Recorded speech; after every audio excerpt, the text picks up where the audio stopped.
patriotes qui peuvent réfléchir. D'ailleurs, pour sentir que vraiment la dernière réunion a posé du lapin, a créé réellement des véritables problèmes, vous avez vu les tirs venir de partout. Et on a qualifié une simple réunion d'un coup d'État constitutionnel.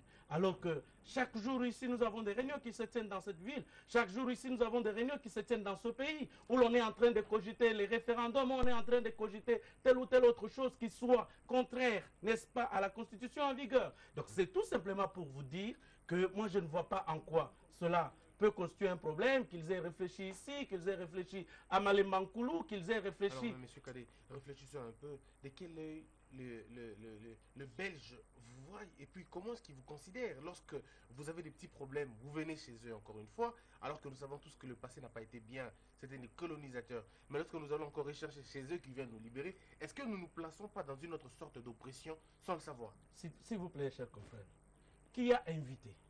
C'est Etienne Tshisekedi. Etienne Tshisekedi, tout ce temps ici, il est en convalescence en Europe, plus précisément à Bruxelles. Et que le fait qu'il ait invité ceux qu'il croit partager son idéal d'un changement, d'une alternance dans ce pays. Et que dans ces conditions, qu'il ait demandé par rapport à son âge, par rapport à son expérience, son expertise, que les autres viennent là où il est. En quoi cela peut constituer une sorte d'oppression? Supposons, chers confrères, que cette réunion ait eu lieu à Kigali. Comment on pouvait supputer? Supposons qu'elle ait eu lieu à Kampala. Comment les gens auraient-ils supputé? Il y a eu le pourparlers de Kampala. Je ne vois pas en quoi ça posait de problème entre le gouvernement et les rebelles. Il y a eu, ça a continué jusqu'à Nairobi, jusqu'à ce qu'on ait la déclaration de Nairobi. Je ne vois pas en quoi ça pose problème. Mais qu'est-ce qui explique ces revirements? Parce qu'Etienne Tshisekedi a fustigé, il ne reconnaissait aucun opposant au Congo. Aucun, sauf celui pour qui lui il roulait. Personne n'était d'accord avec Tshisekedi, ni Tshisekedi d'accord avec les autres. Comment vous expliquez ces revirements? Qu'est-ce qui fait que Tshisekedi soit aujourd'hui, se rendre compte que bon, il faut maintenant cogiter avec cela? Ça, c'est le premier élément. Le second élément, comment ils ont eu aussi facilement les visas, le passeport, le voyage, les loyers, qui supportent ou qui a supporté ces conclaves?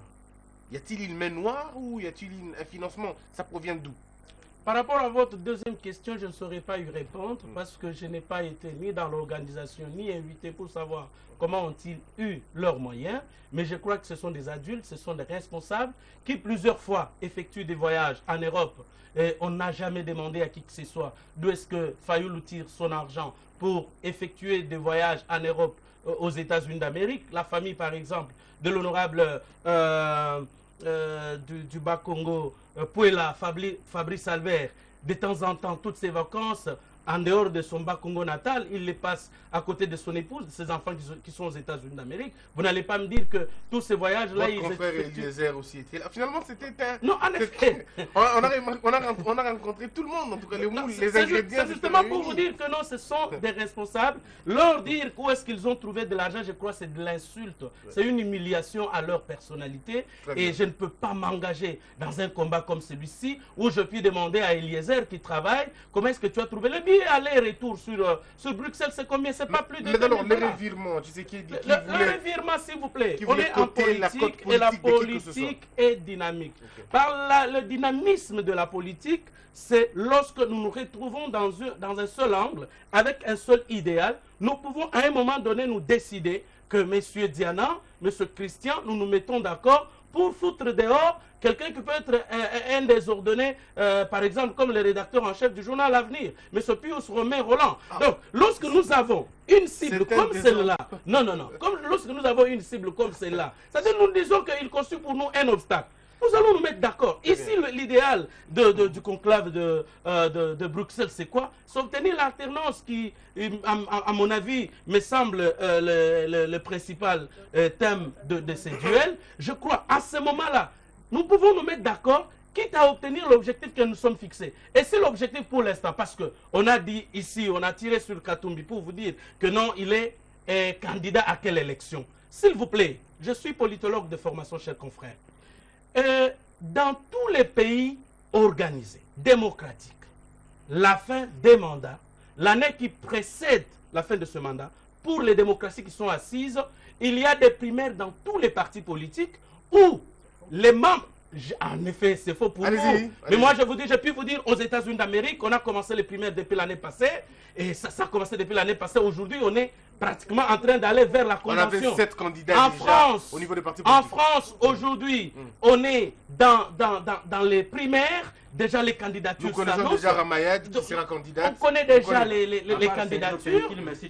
S'il vous plaît, même en URSS où vous pensez que... Non, s'il vous plaît, il ne faudrait pas ramener la démocratie uniquement au niveau du président de la République. Donc, il ne faudrait pas nous amener ici un système dictatorial où il n'y a pas de successeurs. S'il vous plaît, partout où la démocratie est assise, l'année qui précède, il y a une sorte de primaire. Mais il n'y a pas eu de primaire pour qu'on ait un candidat. Non, s'il vous plaît, dans chaque parti politique. Katumbi était au PPRD.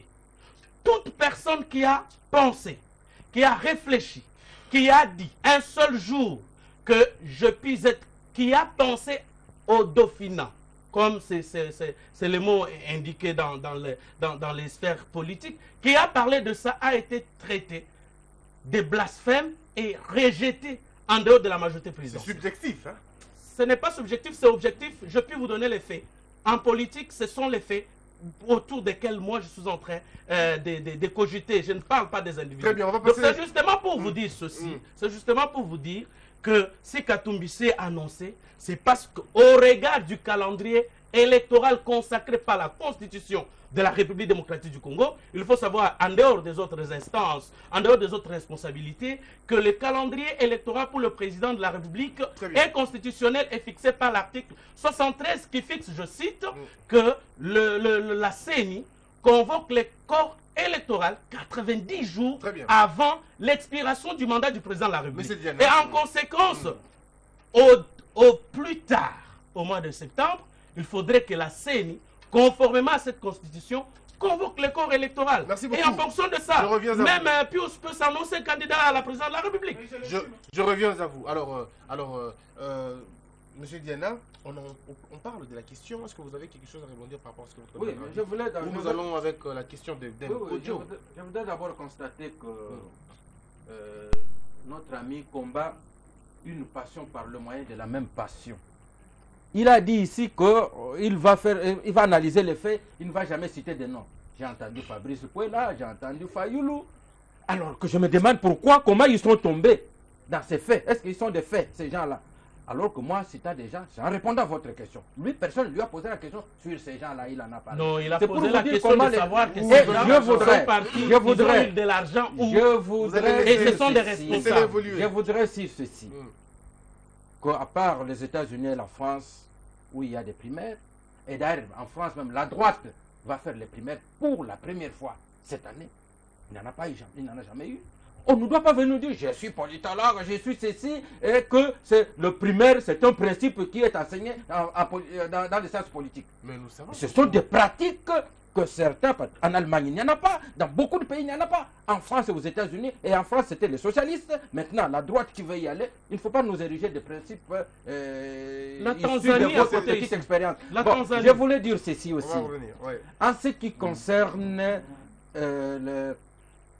les candidatures. Mais cher monsieur, n'importe qui, Chirac, qu'est-ce que j'ai dit, Sarkozy, on sait qu'il sera candidat. Est-ce que cela empêche la justice française de l'interpeller tout le temps? Vous savez, il est dans l'affaire Bettencourt, dans tout ce qu'il a comme affaire. Mais personne n'a interdit, est-ce qu'il a... Non, mais parce qu'on estime que Moïse Katumbi est convoqué dans une affaire parce qu'il est candidat. Vous répondez à la rue parce que... Non, je ne réponds pas à la rue, je réponds aux Katumbistes. Vous l'avez entendu ici, je réponds aux Katumbistes. Ah, il est candidat. Alors, malheureusement, voilà qu'on manque les arguments. On manque les arguments dans un duel. On commence à traiter les autres des tendances. Vous estimez qu'il n'y a plus d'arguments?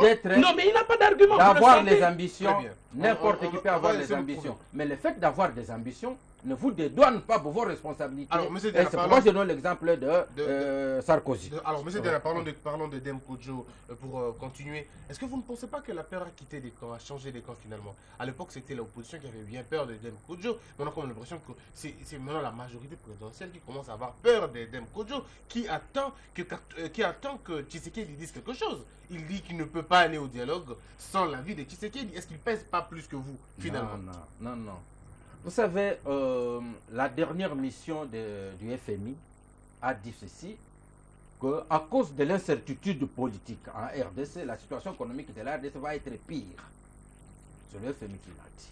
Et le chef de l'État, Joseph Kabila, n'avait pas attendu le FMI pour constater que si nous ne nous mettons pas d'accord autour de l'incertitude, parce que le retard pour qu'il y ait les élections en 2016 était consommé, si nous ne nous mettons pas autour pour juguler ça, pour qu'en fait, qu'on annule cette incertitude, la situation des Congolais sera pire. Nous avons déjà commencé à vivre le taux du jour. Hein, il y a certaines incertitudes, ça risque d'être s'aggraver. Et c'est pour cela qu'on a convoqué les dialogues, pour que les gens se mettent d'accord. Mais aujourd'hui, je ne vois pas où est la peur. Où est la peur? Au moment où... Mais pourquoi il s'accroche à Tshisekedi? Est-ce qu'il c'est pas parce qu'il pèse aussi? Mais écoutez, faut le dire. Écoutez, d'abord... Il veut à tout prix le voir. Lorsque on est allé au dialogue intercongolais, Tshisekedi était là. On est revenu, Tshisekedi a refusé de s'engager dans la transition. La transition a eu lieu. Sans Tshisekedi. Et elle a abouti sans Tshisekedi. Et puis il est revenu sur la pointe des pieds, il s'est inséré. Qu'est-ce qui est arrivé? Rien du tout. Personne n'a peur de Tshisekedi parce que, en fait, je ne sais pas. Mais quand il dans un pays, il est dit, c'est Tshisekedi lui-même le dit, que nous avons besoin d'institutions fortes, pas d'hommes forts. Et curieusement, on voudrait nous présenter Tshisekedi comme lui, individu, homme fort. Mais il est fort par rapport à quoi? Quelles idées? Quelles sont les idées fortes de Tshisekedi? J'aimerais mieux s'il y a quelqu'un qui le connaisse, qui me dise, depuis qu'il est en politique, quelles sont ses idées fortes? Le peuple d'abord, c'est quand même une ambition forte. Le peuple d'abord, nous allons où ça?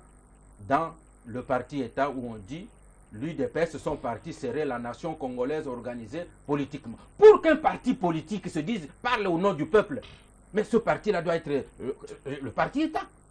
Mais l'UDPS devrait parler de ses militants. Le peuple d'abord. C'est un slogan du genre passéiste, du genre moboutiste. Monsieur Diana, vous n'allez pas quand même renier les qualités de M. Etienne Tshisekedi, sa ligue de 32 ans. C'est pas à vous. Je vais vous le dire. Toutes ces choses. Je vais vous le dire parce que vous m'ont poussé à le dire. J'ai dit ceci, je connais très bien Tshisekedi. C'est l'homme des occasions manquées. Je vais vous le dire. Si Tshisekedi était quelqu'un qui aimait le Congo, qui avait des idées claires, nous n'aurions même pas connu la FDL. Conférence nationale. D'abord, je remonte plus loin. Palais de Marbre 1. On a dit que le palais de Marbre, c'était pour mettre fin aux querelles. Il est le premier à biffer le texte qui a été négocié toute la nuit des prestations. Il biffe et il signe. Il a été révoqué par Mobutu. Parce qu'il ne voulait pas signer un autre texte. Au palais de Marbre 2, l'opposition a compris que non, on ne doit plus continuer à lui faire confiance. L'opposition l'a ignoré. Tshisekedi avait été intronisé, je me souviens encore du discours du professeur Kakez, intronisé chef de file de l'opposition. Mais quand on va au dialogue intercongolais, les gens refusent de le reconnaître désormais comme chef de file. Et c'est pourquoi l'opposition n'avait pas un seul représentant. On a dit chaque chef de délégation est lui-même chef de file de son parti politique. Tshisekedi à la conférence nationale souveraine. Nommé premier ministre. Mais il m'a demandé de parler de Tshisekedi. Nommé premier ministre. Premier ministre dans un forum qui était forum de la dernière chance qu'on avait appelé la conférence nationale. Vous savez ce qu'il a fait de poste. Mais ça n'enlève en rien ses qualités, ça n'enlève en rien son côté managérial. C'est ce que j'ai dit. Sa qualité, c'est un bon clown. Vous savez ce que c'est le clown? Pour ceux qui ont fait le spectacle, le clown est celui qui fait des faux pas et il a réussi. Si un clown fait un bon saut, c'est que ce clown-là, il n'a pas réussi. Il faut faire des faux pas pour réussir. C'est un clown. Alors, monsieur Kadé, vous ne trouvez pas que Etienne Tshisekedi bloque un peu la machine aujourd'hui? Il pèse tellement trop que la roue ne peut pas circuler sans lui. Non, je voulais dire pendant que Diana parlait, si vous laissez Diana exprimer toute sa hargne, toute sa haine contre Tshisekedi, il peut parler de lui à mal du matin jusqu'au soir. Ce sont des faits que j'ai donnés. Ce ne sont pas des déclarations. Donc il ne se fatiguera jamais. J'aimerais par contre répondre à la question à laquelle il n'a pas donné de réponse. La peur a changé de camp. J'ai toujours soutenu, très cher confrère, que l'obstacle au dialogue dans notre pays, ce n'est pas l'opposition.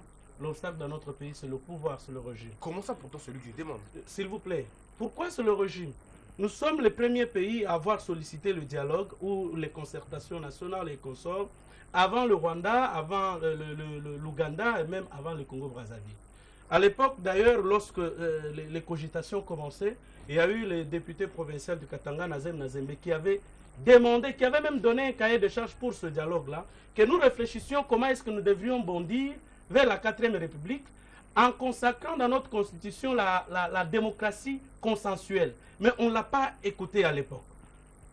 Ensuite, ce sont les consultations que le chef de l'État a organisées l'année passée au mois de juin. Et les consultations là, quand on dit tout ce que l'on veut, tout ce que le pouvoir désire, c'est pour obtenir le prolongement du mandat du chef de l'État ou pour changer les constitutions afin qu'ils s'y maintiennent, on disait hier que c'était les procès d'intention. Mais aujourd'hui, ça s'est avéré. Parce que le tout avait commencé, n'est-ce pas, avec l'ouvrage du professeur Évariste Beauchamp, révision constitutionnelle ou l'inanition